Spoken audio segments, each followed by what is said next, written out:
Greetings from Gail. I'm Gail Gross, and I'm glad you're here today with me.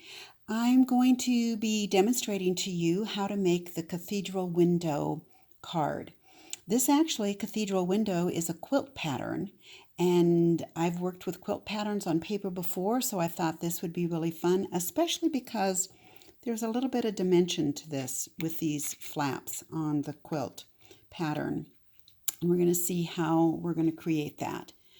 What you need for this is 1.5-inch circles. I'm using the Close to My Heart 'Tis the Season paper pack, and it's just got some beautiful, bright, bold colors for the season in it.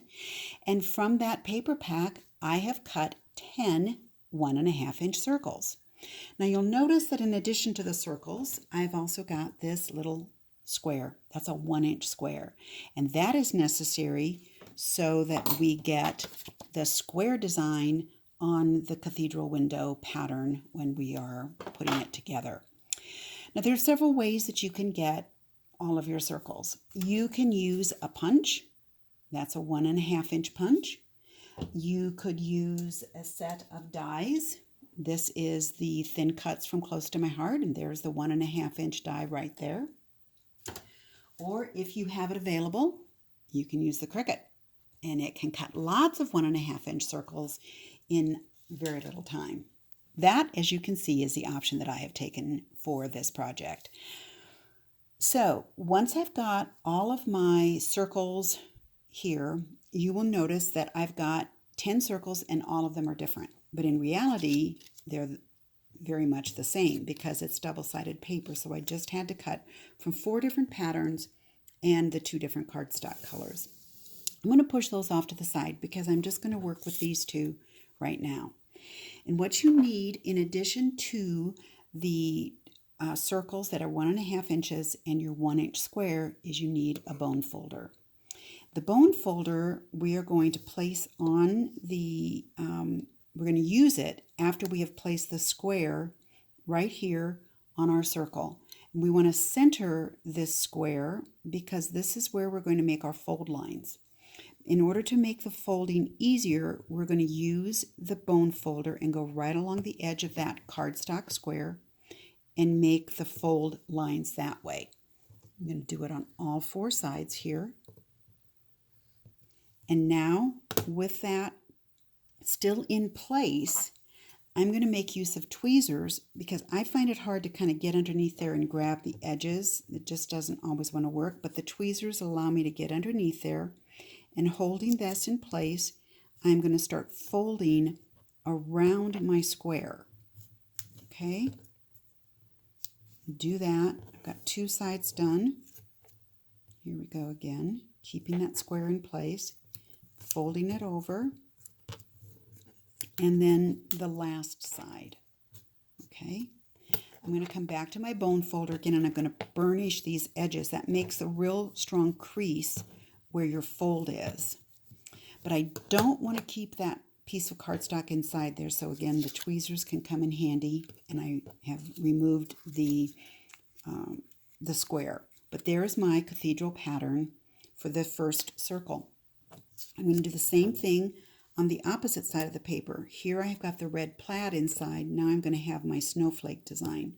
Again, I am going to put my square piece down and I'm going to burnish with my bone folder, or I'm going to score, on all 4 of the sides. Okay, so I've got all of those lines down.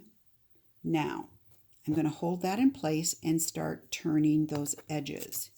Once I get one of them down, if I wanted to, I could go ahead and pick it up and try folding this way, whatever is easiest for you.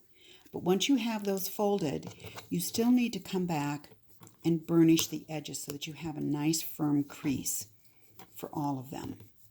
Now you need to do this with all 10 of your circles, to turn them into squares.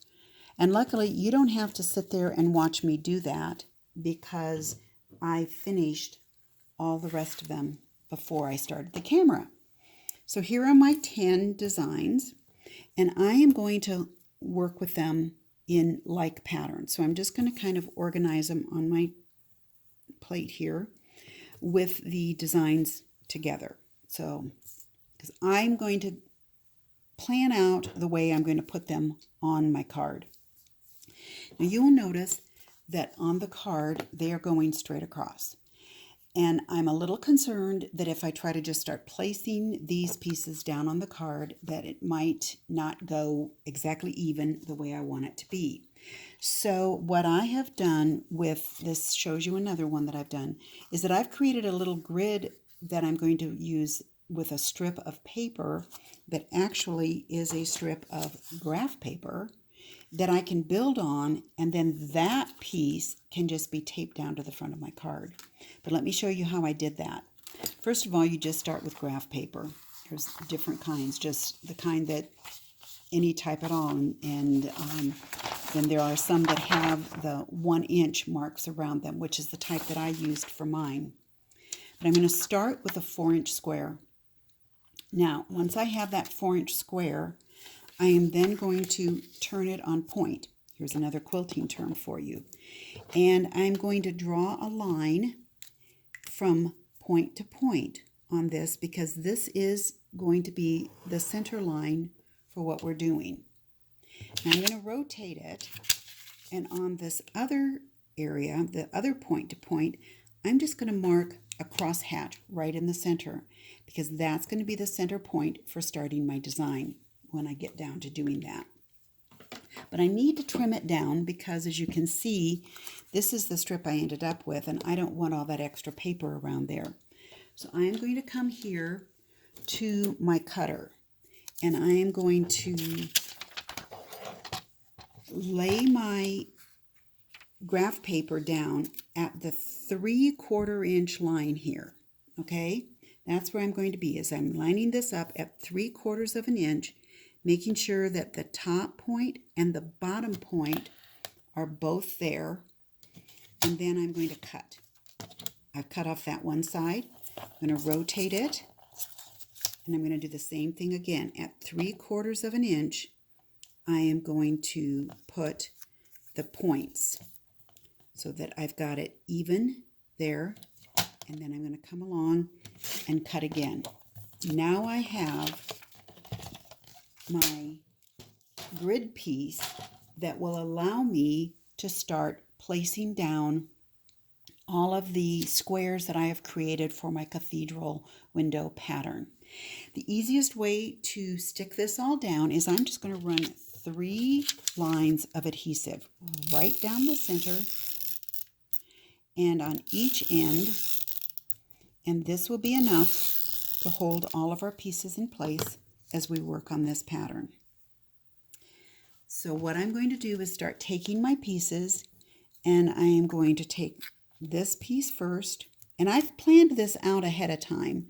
You can, if you want to just be random with it, that's great. Just pick them up and put them down. But if you want to plan it out, then you want some way to line up your pieces so that you know where you are putting them. So here's the other piece going right up against it. Okay, and I think it works best, I have found, that I keep working in, I kind of keep piecing them into each other. So here comes my other one that has a red and black, and it's going to go right into the center there, and the other one is going to just get butted up against over here. Okay, that's the center. Now I am going to come in with this piece, and I'm going to get it into place, and its partner, is going to go up here.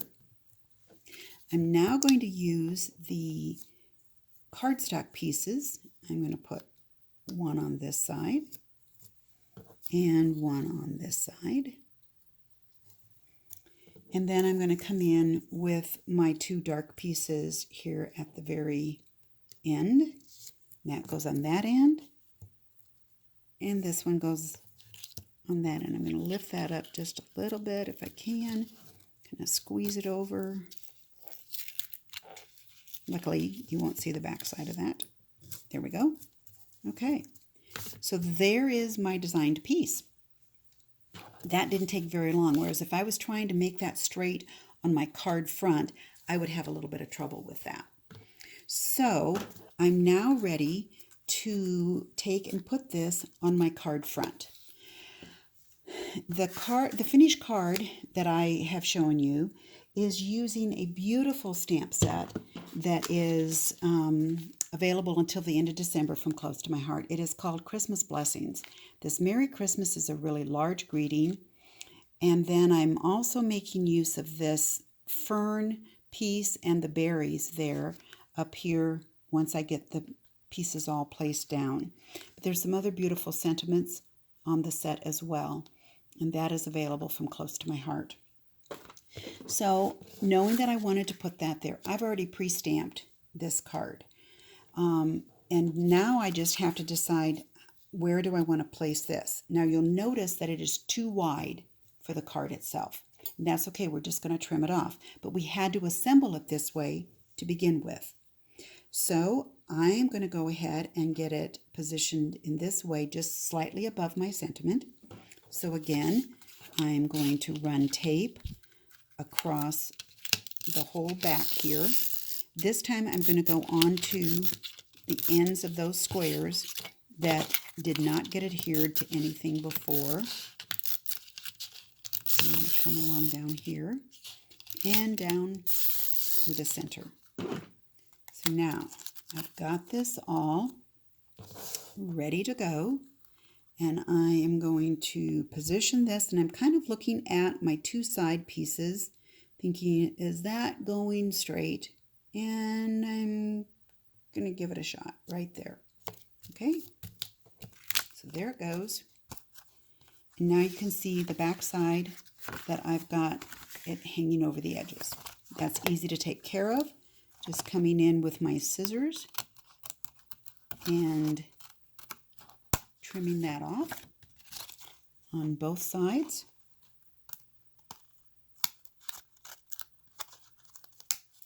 And now here's the card front, and you don't see any trace of that grid pattern paper that we used so that we got everything straight.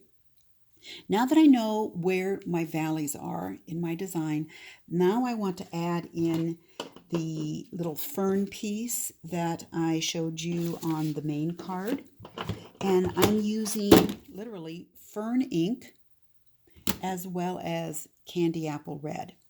So we're going to start with the fern image. Get that all inked up and ready to come in here. And I like where I chose it before. I'm just going to pop it right up there. And then I'm going to come in with the little tiny candy apple red berries and pop them in there. And my card is done. Now what I want to show you is that I made this one going as a portrait card, but it can also go as a landscape card. This is another set, you saw it a little bit ago, using the holiday seasonal mix-in paper pack. Variety of colors and patterns, but they mix in with all the different papers in the catalog this season. So now I can actually put that here on the front of the card in a landscape design. The Hello Friend is from the Grateful Heart card making set. It's a beautiful Hello Friend along with that great butterfly. So once again, I'm just going to put my adhesive on the back of the design and be ready to put that down on the card front. Now you're not going to have to trim off as much of this one, so you want to make sure that you have everything completely covered with the adhesive. I'm going to kind of line this up on my mat here so I can see the grid lines, and that will help me actually as I go to place this down. So right there and right there, I want to move it over a little bit to the left to have it be a little bit more centered. And we took it too far to the left, so about there and there. I think that looks good. So I'm going to push that down. And then I'm just going to kind of fold in all of the little edges. These edges of the circles that you folded in, if you've burnished it really well, they will lay flat once you finish your project. And they will lay flat as you go into the envelope. So you don't really have to worry about that. And it won't hurt to come back in with your bone folder and do a little bit of burnishing again, because it's kind of gotten tweaked around as you've been working on it. But again, just trim off those edges. And we've got a second card all finished. Thanks for watching.